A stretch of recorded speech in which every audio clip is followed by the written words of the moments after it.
You're not going to learn how to structure a research paper by believing what I tell you today. You're going to have to do as I say, right? Repeatedly. It's a discipline, it's a kind of training. So structure isn't just a thing that you learn and you just take everything you know and squeeze it into. Structure is a thing you learn how to establish. So let's get started with a quotation from the great American poet William Carlos Williams, who said very cleverly, "A poem is a machine made of words." There's another joke that's kind of similar that Mallarmé was asked by his famous painter friend Degas. He was asked, Degas said, I'd love to write poems. I have such great ideas. And Mallarmé said, a poem is not made out of ideas. It is made of words, right? It's a similar point that's being made here. Think of your task not as some sublime kind of task of expressing your ideas, which is what you're doing, that's fine, but that's not going to give you the structure you need. What you need is to think of this as you're making something out of words, and the thing that you're making has to work, right? You're trying to make something that's going to produce a predictable effect in the mind of your reader, so you're trying to set up a structure that's going to work. One of the things that happened when I was doing the research for this, when I was preparing for this, is that I realized that the word machine, if you've ever looked this up, the word machine actually just means structure, right? It's a structure of any kind. But we've come to think of a machine as a structure that has a particular kind of function, right? So it's an arrangement of things. It's a structure, but it's geared, as it were, to do something, to produce a particular effect, right? And so let's think about our projects in this way as well. It's a thing, it's made out of words, but we're going to structure it in such a way that once you set it moving, once you get it started, it does something in particular, it goes somewhere. All right? And we're going to look at that. We're going to really keep that in mind as we're working through this. So just remember, that's what you're doing. You're putting words together to make paragraphs. You're putting the paragraphs together to make an essay. So how are we going to do that? Well, never start with a blank page. It is a state of zero information. Right? There's no differences in this. It is the total heat death. This is what the universe is going to look like in whatever, a trillion years when the heat death sets in. Nothing, no differences, everything is the same. It could be black, it could be white, it doesn't matter, right? There's no differences. So how do you fix that problem? This is your first problem of structure, is getting rid of this chaos, right? Imposing some structure that you can use. And there's a trick I'm going to teach you. It's very simple. Here it goes. You put a line through it. Right? You take your blank page, you're thinking, I've got to get this planned, so I'm going to put a line through it, and what this creates is a top and a bottom, if you will, a before and an after, a beginning and an end, something like that. And this is going so well, right? You're feeling so much more in control of the space now, right? Because we've got a line in it. We're going to do it again, right? Whoa, look at that. Now we're really feeling like we've got a structured space. Now we can think about what are we going to do in this space. And I think you all know what we've just done, right? We've just carved out kind of the basic form of any research paper, right? It's going to have an introduction, it's going to have a conclusion, right? And it's going to have something in the middle, right? You didn't come here to learn that, right? But it's a nice place to start. This is a minimal structure, and you have it even if you're writing like a 5-paragraph essay. Even if you're writing a 3-pager, you can think in these terms. I need to start, I need to do something in the middle, and I need to end. So since this is going so well, we can do it again, right? We can do it several times. We can just carve up that space, and we're already feeling like, well, this task is becoming more manageable, right? If I thought I had a certain amount of weeks to do this, I can start counting how many weeks I'll have for each part. If I'm even more planning oriented, I've counted hours, and I can start distributing the hours. And since I've said it's going to be about 60, 40, 80 paragraphs, something like that, right? I can start distributing paragraphs, right? And the question then is, what is this area that we're talking about? It's, of course, an outline, right? Now we have an outline of our project. This is a very generic one. You may come up with different ones for your projects, right? But it's roughly the kinds of things we're going to need. We'll talk about how to distinguish these different sections. And you'll notice that big anxiety-provoking spot in that hole in the middle where there's still chaos because there's more blank space there, there's more whiteness there than we had before. So we can actually just carve that up as well. All right, so now all we're really saying is that the analysis is going to be about 3 times as long as the method section and the theory section. And what you'll also notice here is these are decisions you can make. You can move those dotted lines and those blue lines around as your project requires. Maybe some of you are writing very theory-heavy things, and so you have longer theory sections. But this is all stuff that you can plan, and what you're noticing here is that you're getting a sense of proportion, right? You're making decisions about how much each of these sections is going to fill, right? Going well so far. We're feeling already more relaxed, right? We're feeling like our space, it's not anything can happen now, right? Lots of different things are going to happen, but we've bounded them and we've given them names. And one of the best ways to start to understand something is to give them a name. We're going to get really advanced now and add a new dimension, right? And carve up the space in a completely different way. And what I'm going to try to do is go through each of these sections in 2 modes, right? I'm going to try to think about how can we distinguish the sections of your papers in 2 different ways. And roughly speaking, we could talk about this in different ways: content and intention. But I'm just going to try to talk about this mainly in terms of your sources and the purpose you have in writing these sections. So in order to decide whether or not I'm working on my background or my theory or my method section, right, I'm going to ask myself, what am I basing the things I'm saying on? Right? I'm going to ask myself, where am I getting this? Right? What's my foundation for saying this? So we'll talk about that, and then we'll talk about what are we trying to do with this particular section. And I think you all probably have been told at some point, when you're asking yourself how to write something, always ask yourself who your reader is. Always try to imagine your reader, right? The reader is going to tell you how to write. And I think some of you are thinking, well, my reader is the examiner, my reader is the teacher. Try not to do that. What that does is it creates a reader that is much smarter than you, right? Much more knowledgeable than you. So you have this person that can actually contribute meaning to what you're saying. If you really want to talk about bringing about an effect, an academic, scholarly effect, think of your writing as always writing for other knowledgeable people, which is to say people at the same level, right? So imagine the smartest, most engaged, most serious students in your class, right? Somebody who's read all the required reading. And then when you're making this decision about what's my purpose here, you're trying to think, how am I going to explain this to the most serious student in my cohort, right? That's what the purpose is going to be about. That's how we're going to think about that. Does that make sense? So on the one hand, we're going to think about what did I read or where did I get this? And on the other hand, we're going to think, what am I doing to my reader?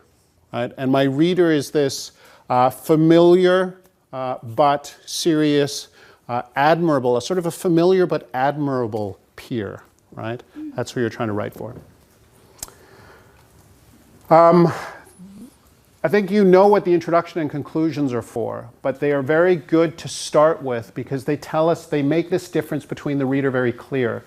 One of the things that we notice immediately about the source of the introduction and the conclusion is that it's really just the basis on which you write your introduction and your conclusion is the rest of the whole project, right? So you've got this entire research paper and you're going to be introducing it. So your basis for writing the introduction, the sources behind your introduction, is actually the rest of the paper. And the same goes for the conclusion. It just points upwards, right? So it points back to what you've just been through. All right, so if you keep that in mind, that you don't need to know anything other than what the rest of the paper says to write your introduction and conclusion, right? Anybody who wrote the paper, right, knows enough to write the introduction and the conclusion, right? And this is also why it's a great idea to do a good job of that introduction and conclusion, because it's a very good predictor of your grade.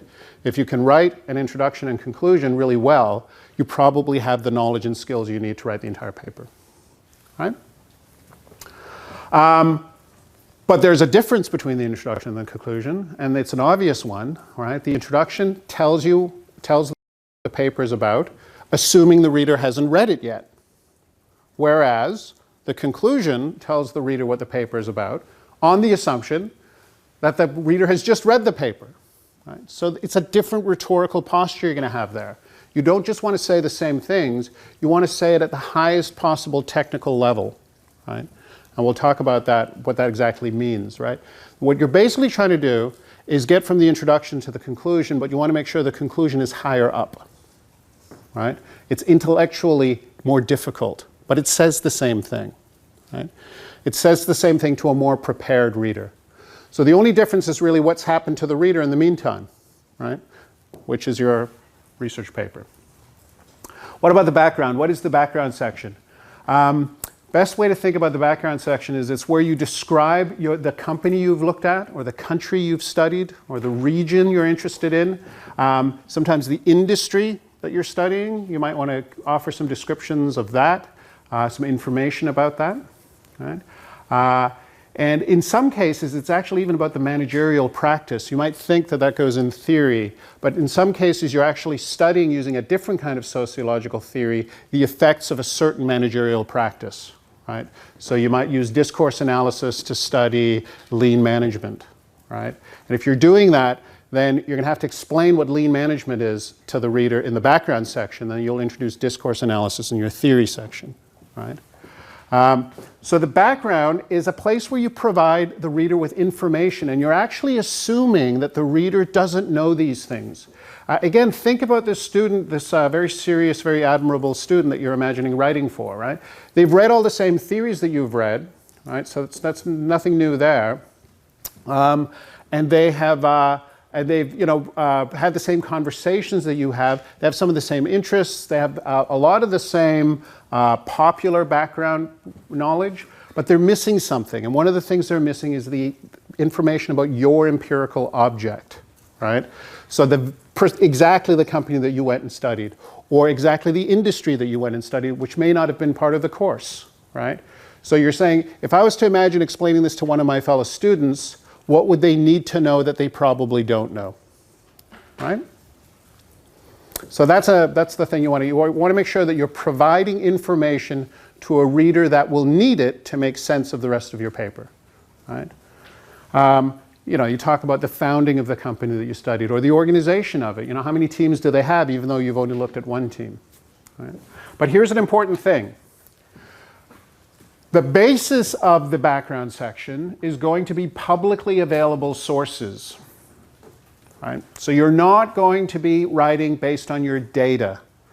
It's a very important thing that you may say something about the company. Obviously, your data will give you information about the company, but that doesn't go in the background section. That goes in your analysis section. In the background section, you're working on that part and not your analysis if you're drawing on publicly available sources. So this could be newspapers. It could, to a certain extent, be the scientific literature, but I would save that mainly for the theory section, right? But you're going to be drawing it out of, it could be company reports that are, of course, also publicly available, right? Annual reports, right? Good. So does that roughly, we know what we're talking about here. Company, region, industry, even the product sometimes. You're studying a fancy new technology, and you're going to describe that product to the reader, just to make sure that they know the details of how it works and how it was invented, even though this is publicly available and doesn't come from your data. So the theory is very, very different on this point, right? Because your theory doesn't draw on publicly available sources, that is, sources that are available to the entire public. It draws on the scientific literature that brings you and your reader together, right? So it's not something your reader might have happened to read. It's something your reader is kind of obligated to have read, right? So one of the important things when you're writing your theory section is not to write it like a textbook, right? Don't explain this down to the reader like the reader doesn't know. What you're really doing here is you're reminding the reader of what the theory says, because you're going to make use of these theoretically enriched concepts, right? You're going to make use of these notions that allow you to see things that you wouldn't otherwise be able to see, But you know that your reader, because it's the most serious and most admirable student in your class, understands these concepts perfectly well. So you don't have to explain them from the ground up. You just have to make them precise. You have to say, here is how I'm going to make use of these concepts that you already understand. Right?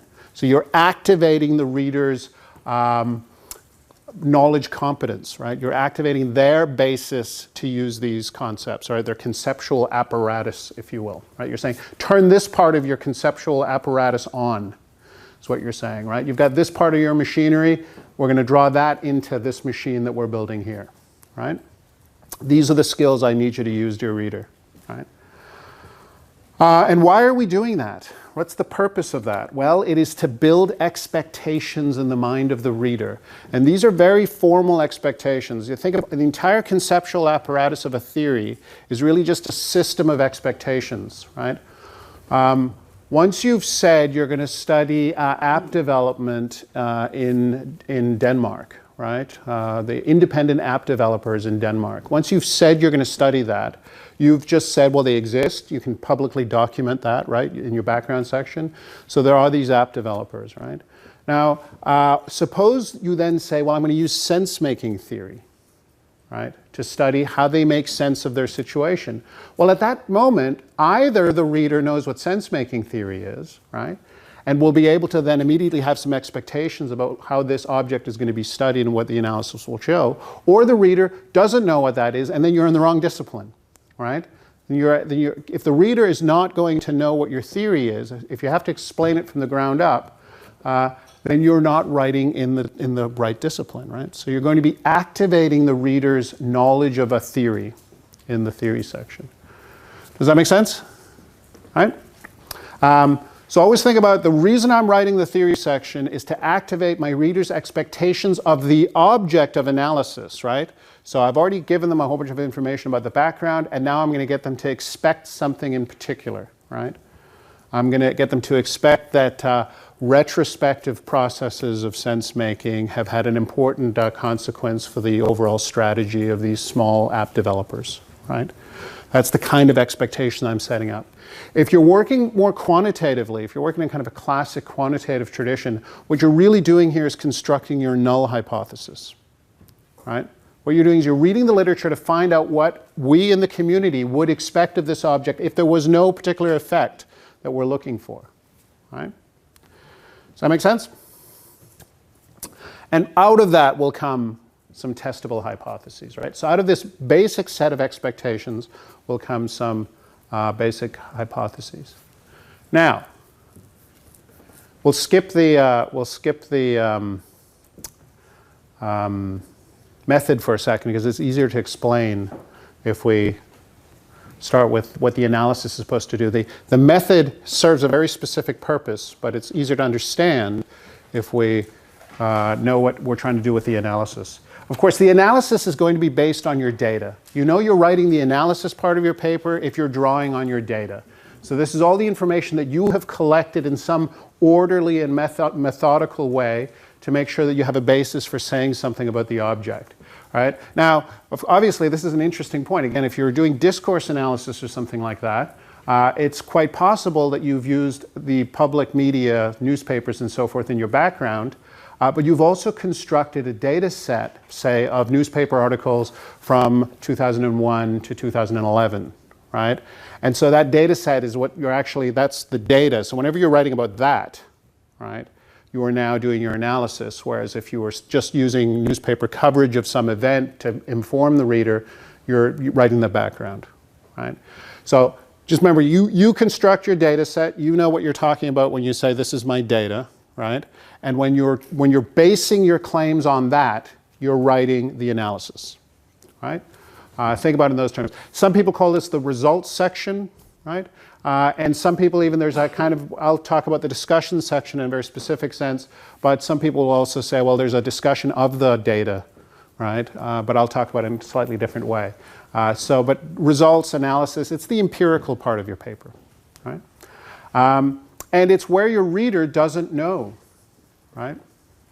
The reader doesn't have access to this. The reader needs you to tell them this. Why are you writing the analysis section? What's the purpose of writing the analysis section? If we think about the theory as having set up a bunch of expectations, right? What do you imagine that we're going to be doing with the analysis? What does if the theory has set up expectations, the analysis will confirm or debunk the expectations. Exactly. It's interesting you say both, and that's exactly right. Most people say we should satisfy those expectations, right? We've set up these expectations, and now we should be very positive-minded, and we should make sure we fulfill those expectations. Why else would we have raised these expectations, right? But in fact, in science, it's almost the opposite, right?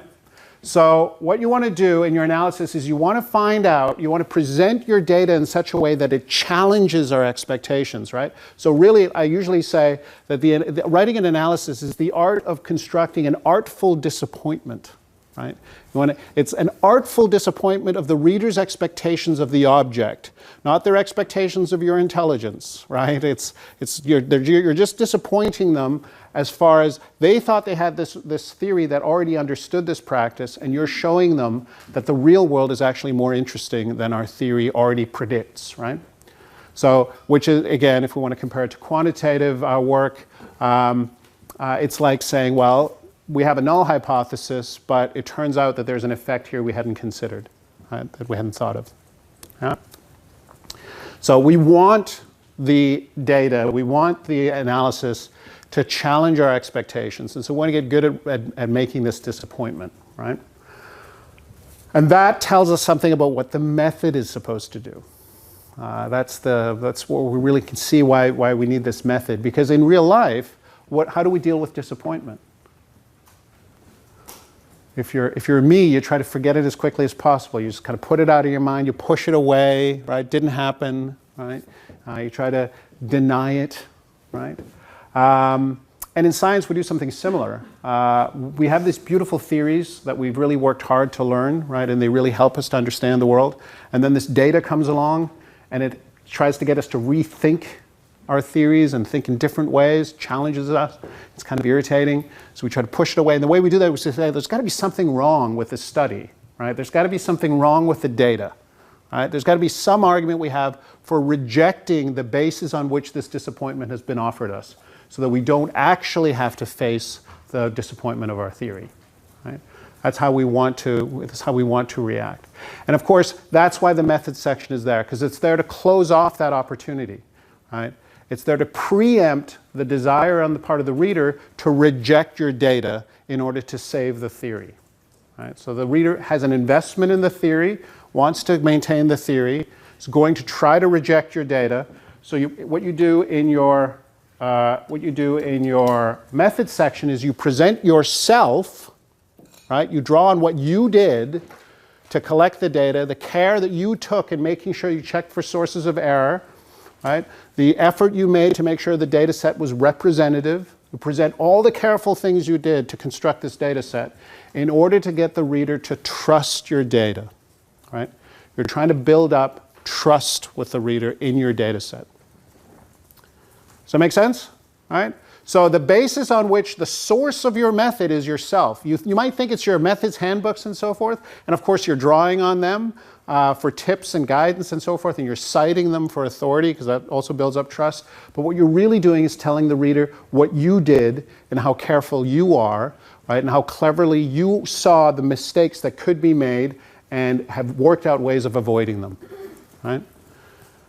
So these are the kinds of things you just want to make sure you just intelligently, openly, honestly, you're trying to get the reader to trust you. So you explain to them what weaknesses your study probably had, what limitations it had, right? And then you say, well, but what are its strengths, right? Despite that, what are its strengths? And then this is how much you can trust me, right?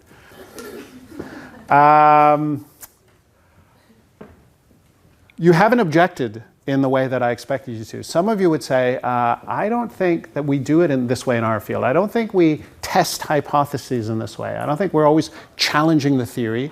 We use the theory in a more grounded way, people would say, right? That we use the theory in a much more pleasant manner, actually, some would say.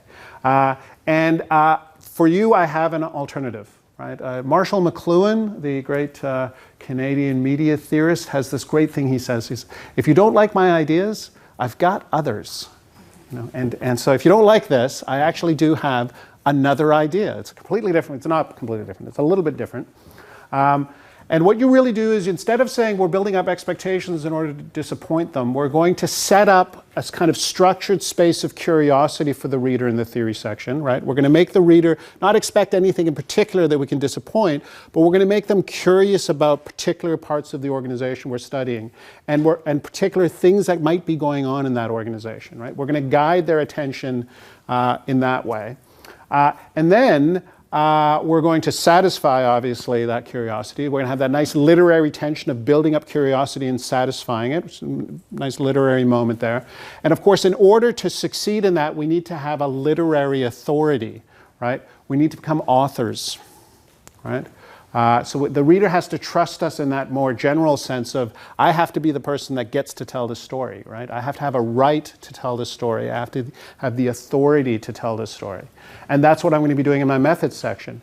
What you'll find there is you won't be talking so much about biases and so forth. You'll be talking about the kind of access you had to the organization, your history of negotiating with that organization for that access, and the relationships, though, that you've built up with the organization. Usually a lot of very practitioner-based projects will have this character more often. Also because practice prefers to be talked about in this more sort of curious and satisfying way than in a challenging, disappoint my expectations kind of way, right? So there's that option. It's a completely different tone, but same kind of dynamic, and you've still got 3 different sections that work in different ways, and the structure is the relationship between those sections. Let's talk about the discussion. There's one of the things that you should say about the discussion, first of all, is it has no basis. You introduce no new information to do your discussion. You should see the entire rest of the project as a set of premises for the conclusions you're now going to draw, the implications that you're going to draw from a set of assumptions, right? So you've established all of this to be true. We're going to assume, right, that your entire project is empirically accurate and true and well put together. You've established your empirical conclusion, and we're now going to discuss what the consequences of that are, right? And there's really 2 kinds of discussion, right? And again, I'm making this in such a way that you have some choices to make, and then you can always decide that you're going to have a mixed bag and you'll have both kinds, or you'll have something, even a third kind. But here are 2 really just classic options, right? One is to say, well, if it turns out that practice is disappointing from the point of view of theory, so we expected certain things in theory, and when we went out and looked at what people are actually doing, they're behaving differently, right? Something else is going on, and this is a disappointment to us. Well, we can change the theory, right? So what we can do is we can go back, right, and we can just change. We can discuss the theory. And we can say we need to modify the theory so that at some point in the future, if we look at a similar case, similar organization, we won't have these wrong expectations. We'll expect what actually happens, right? So we're going to propose modifications to the theory. Is it really true that we should be recommending modifications to the theory, right? Is that really something we should be doing? Are we at that level? And it obviously depends on what level you're at, whether or not you're asking that question. But keep in mind that since you're always writing at eye level with the smartest student in your class, you're not saying we have to modify the theory, right? You're saying we have to modify our class's understanding of this theory, right? So given that we've only read some of the major works and done a partial literature review at this point, we haven't done PhD level literature reviewing, right? We've done an adequate literature review for our level. We've got a certain understanding of this theory. Once we introduce some empirical data, that theory, right, our working understanding of the theory is challenged. And it's fine to pretend like, oh, that was the theory, and then just to recommend recommendations to that, right, modifications to that. Because then what'll happen is you'll show that you can, after you've read something, you can go out into the world and look at it, and that can change your mind about what you would have expected for next time, right? Does that make sense? And so it's, don't think I have to be as smart as Carl Weick in order to challenge him, right? You just have to be as smart as my cohort's reading of Carl Weick, right, in order to challenge that reading. This is, many people would say this is the classic scientific way of doing it, right? This is science in the classic way, right? We have some theories and then we just modify them in light of the data, right? We let the data drive the theory, right? Changes to the theory, right? Some of you are probably doing economics, is that right? Some of you, hopefully. So you'll know that in economics, it's sometimes a little bit different.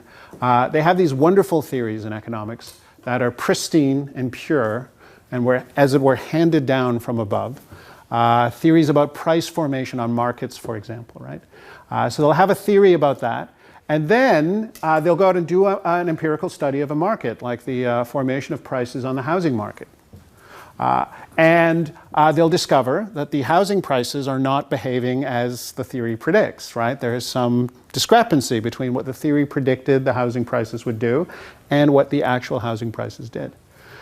Does this mean they change the law of supply and demand, right? Do they modify their theory of how prices work on markets? Of course not, right? Because it's such a beautiful and elegant theory. They're not going to change that. What they're going to do is quite sensible. They are going to propose a deregulation of the market, right? They're going to say the market is inefficient, yeah? And if only we remove these government regulations, the market will perform properly and then the prices would accordingly fall into place. The prices would need to learn how to behave, right? That's just as common, and certainly common in a business school, that you have a theory that is well worked out and empirically supported by lots of other studies, really well grounded, right? And then you do a study of an organization where things are done differently, right? And then you propose managerial implications, policy implications. So sometimes it's changed the law, sometimes it's changed the corporate policy, right? Sometimes it's implement this new lean management system or whatever. Right? So what you're doing is you're making recommendations. So that's the practical approach, right? And just notice that the theoretical approach pushes back on the theory, whereas the practical approach will always push back on the background conditions. So if you've told a story about your organization, what you're going to do is you're going to now teach that organization what they should learn from this tension between theory and practice. Right, so the theoretical discussion proposes changes to the theory in light of the evidence of that the analysis provides. So it says, we're getting it wrong in theory, and my analysis shows this, so we have to modify the theory. Whereas the practical discussion says, they're getting it wrong in practice. Our theory is perfectly fine, right? And if only these managers behaved better, right, and did things the right way, then they would have all the efficiencies that we would have predicted, right? Can you do both? Yes, you can. But just keep in mind that you're always pushing theory against practice and practice against theory. So if you're going to do both, you have to be very clear about which parts you're keeping steady, right? Think of it as a machine, right? So if you're going to have the theory challenge the practice, you have to make sure you have a way of holding it firm so it can push on the practice, and vice versa, right? Then the data has to be so strong that it's going to challenge the theory, right? It's going to provide some resistance in that system. The purpose of the discussion is to reason with the reader, right? You're addressing the mind of the reader, and you have to keep in mind that the reader is as smart as you are. You want to be talking at eye level with the reader. Not a lot smarter than you, right? But certainly not a lot dumber than you, right? You don't want to talk down to your reader. So you're really coming up with conclusions, implications that the reader themselves could have come up with, right? Just didn't bother because they were thinking about other things, right? So you're just speeding up the process a little bit for them by giving them some conclusions they can take away from this, but you have to talk to them on the basis of a common sense of reason, right? So you're reasoning with them at eye level, right? It's an important thing to keep in mind. Notice it's a totally scalable model, right? We can have this much, but we can just put that away for now, that whole big thing that we've got, right? And then we can try to think about what are we going to do in our introduction and our conclusion, right? How are we going to do this? And this is something you should be doing at the beginning of writing, of course, and something you can very safely do in the middle of writing, like just rewrite your introduction halfway through, and then certainly go back and write your introduction at the end, because at that point you know exactly what you're going to say. So I'm going to suggest to you something. I'm going to propose a way of doing this, which lets you write an introduction to any research paper in 3 paragraphs.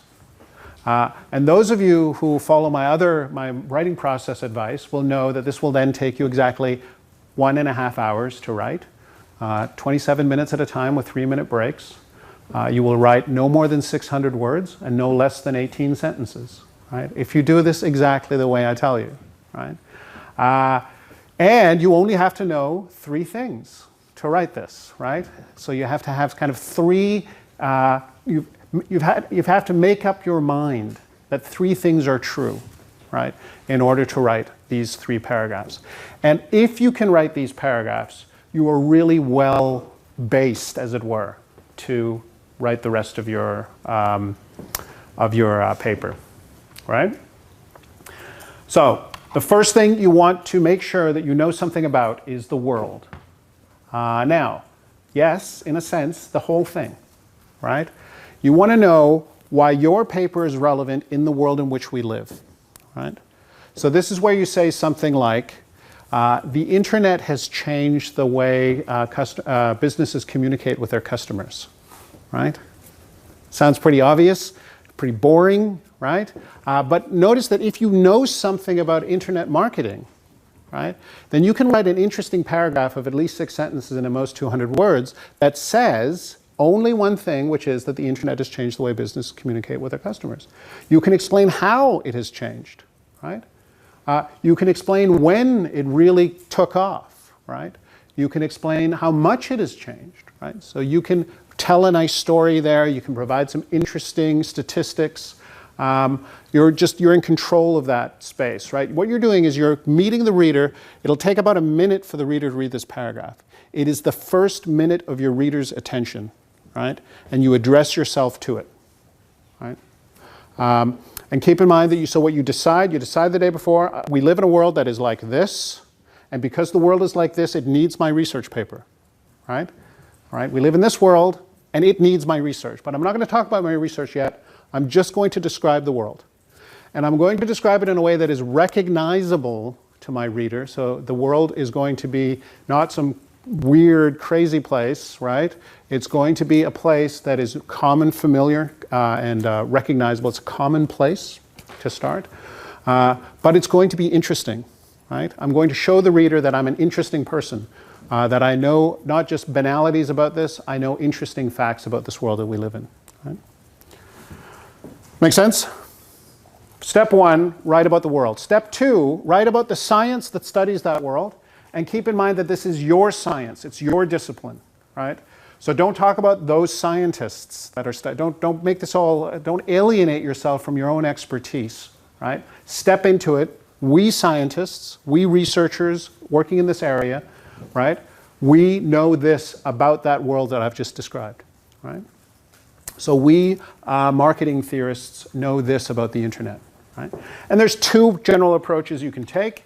It's quite straightforward. The first one, you probably recognize this. What you do is you say, we all agree, right? So marketing theorists in general agree that the internet has had a positive effect on businesses' ability to communicate with their customers, right? It could be a total, very nice agreement. Everybody starts with that, and then the conversation proceeds from that consensus, right? But just as common is that a discipline, a science, can be founded on a controversy. So there can be a disagreement within the community about what exactly is, whether or not it's good or bad, right? Whether the internet has made life easier for businesses or harder for businesses, because now they have a reputation management problem, right? So maybe there is a struggle within the discipline that you want to announce. And remember, this is the second minute of your reader's attention. You again want the reader to recognize these theories, because remember, they're the theories you'll be explaining in more in depth in your theory section, right? And you also want them to recognize even the controversy. So the fact that there's a controversy shouldn't be controversial, right?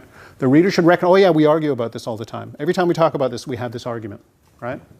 The reader should recognize that there's a disagreement, right? 2 paragraphs, 1 hour's worth of work so far, 2 minutes worth of reading experience that we've created, no more than 400 words, right? 200 for each paragraph at most. And notice that you haven't talked about yourself yet. You've just avoided the most boring start of any research paper, which is this paper is about, right? Do not start your papers that way, and you've just completely avoided it, right? By starting us in a world and in a shared discipline, a shared scientific specialty, right? And so now you have earned, as it were, the right to write about yourself, about your paper, right? And here, this is where it gets really granular. I'm going to tell you how to write this paragraph basically down to the sentence, right? So you'll have a really, really tight way of doing exactly this paragraph. And this is how you do it. This sentence is the fundamental structuring principle of academic life, right? This paper shows that, and then your conclusion. And notice that the C there, right, stands for a complete sentence, and that'll become important later, right? It doesn't show that something and then something non-grammatical, right? The C is a grammatically well-formed sentence that is true, right? It better be, right? And it's probably the most truest thing in your entire paper, right? It's the thing that you know better than anybody else, right? And I'll explain to you exactly how that works. And then what you do now is you say what it's based on. So you summarize your methodology, right? You say it's based on 27 semi-structured interviews with middle managers at 3 different levels in 2 different teams, right? The analysis reveals that they are very dissatisfied with their level of top-down management in this company, right? So you're going to start summarizing your analysis. Right? This has, and you could even add, I've left it out here because I don't want to give you too much encouragement, but you can even say this has profound implications, right, for how organizations are managed in the future, or for how we think about sense-making, or whatever it is that we, how it is we're going to go with that. So this is where we summarize our discussion, right? And those sentences there, this paper shows that it is based on the analysis reveals, and this has implications for. This all stands for something that happens in a single paragraph of no less than 6 sentences and no more than 200 words, right? If you can write that paragraph, I'm sure you can imagine you feel strong, right? That is a good paragraph to be able to write. And so it's a good paragraph to go back to every once in a while. And if you're working in groups, it's a great paragraph to have a lot of discussions about, right? To really get clear about this is what we're going to say, right? This is what we're going to claim our methods gave us, right? This is how we're going to summarize our analysis in about 3 sentences. If you want to do the math on this, this paper shows that that's 1 sentence. It is based on 2 sentences of methodology, right? So now we're up to 3, right? The analysis reveals, you can probably do that in about 3 sentences. Now we're up to 6, and then a 7th sentence. This has implications, maybe an 8th. So about 2 sentences that give you the summarize the discussion. You've got 8 sentences there, right? 27 minutes, 3-minute break, get on with your day, right? It's a nice feeling. You feel like you've done something that day if you've written that paragraph. It's like going for a run. Notice something very, very important. Way down, paragraph 79 or something, right? Not the very last paragraph, but maybe the second to last paragraph, or the first paragraph of your conclusion, like way back at the end. You have to write your conclusion. And a good way of doing that is simply to announce, again, your conclusion, just to state your conclusion, right? And then just support it with information from your analysis, right? And remember what's happening here is you've introduced this world to the reader. You've said we share this scientific basis for understanding this world. You've told the reader what you're going to say, right? Then you've spent 70 paragraphs unpacking all of that, right? So now the reader really knows what you're talking about. At this point, you want to give them the gift of common understanding, right? Really giving this at eye level. And so where you're just going to say, this is the hardest way I know how to say this, the most efficient way I know how to say it, using all the biggest words that are relevant to this, right? Assuming that all my data is good, right? I'm not going to be apologetic about my data, right? So I'm just going to say it in a very strong and direct way, to the most well-informed, knowledgeable, intelligent, and friendly reader that I can imagine. So you're basically saying it the way you would say it to yourself or to your writing partner, right? So this is how you say things within your own writing community. This is really where you've arrived when you get to this, right? Does that make sense? Now we got 4 paragraphs, and again, 4 paragraphs that are really nice just to practice and return to and have discussions about in your group, right?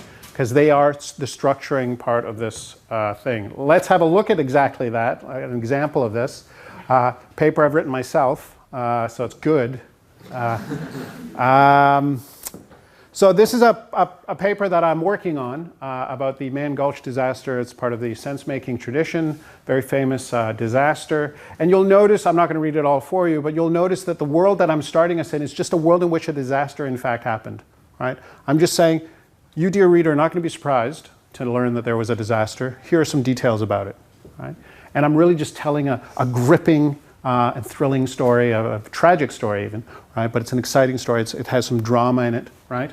And that's a good way of introducing, right? Just tell a story. You can also tell a history, like tell the history of something, or like I say, provide some statistics and so forth, right? I then started with a consensus. So there's a consensus in the field, and you'll notice if you go about 2/3 of the way down that there are some references there. And the whole idea there is to make sure that if you're going to say there's a consensus about this, that you invoke people that represent that consensus, right? So these will be leading figures in the field. Carl Weick certainly is a leading figure in the field. And that there's a certain agreement about what happened in this disaster, what the causes of it were, right? And one way of summarizing that is that there was what they call a cosmology episode, right? And then we get to, in this paper, I show that sense-making did not play a significant role in the death of the smoke jumpers in Man Gulch, right? Which is a bit of a disappointment for sense-making researchers who would like everything to proceed according to the rules of sense-making. Right? Does that make sense? So that's the kind of logic that we have of that. And if you work through that paragraph, you'll see that I've tried as best as I can to really follow my own rules. I've said on what basis, so what kind of reading I'm going to do. I'm going to do allegoric breaching, which is a little bit like saying semi-structured interviews, right? It's a methodology, it's a reading strategy for your data, right? And then I summarize what I discover, and then I say near the end there, this reading should get us to rethink, which is to say, it has the following implications. Does that make sense? Now, this is the magic moment, because I have to show you that all of this actually gives you a structure for the entire paper, right? And it is quite important to keep that in mind, that if you've written these 3 paragraphs, what you've done is you've trained your vision of the entire paper, right? You've written these 3 paragraphs, and you've set yourself up to write the entire rest of it, which is to say that after those 3 minutes of reading, the reader has been set up to read, right? Obviously, the introduction itself is the introduction, so that's covered, right? So that's just, the one is the same as the other. The first paragraph has clearly introduced your background, right? It has started you down the road of the background. You can spend the rest of the background section unpacking that. In this case, I might say even more about the disaster, or I might broaden my view a little bit, really put in a background and say, well, what about disaster management in general, and so forth, right?